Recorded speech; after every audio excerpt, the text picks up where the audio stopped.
জিরে,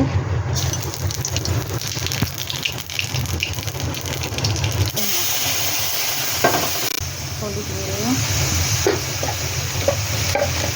সামান্য কাঁচা লঙ্কা দিয়েছিলাম, অল্প ছিল কালারের জন্য।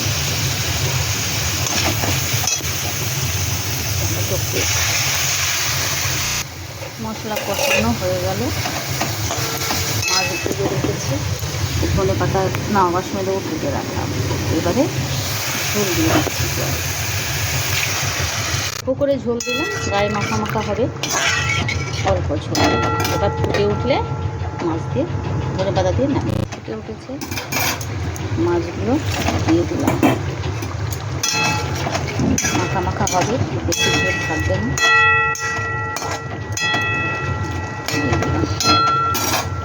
হয়ে গেছে রেডি।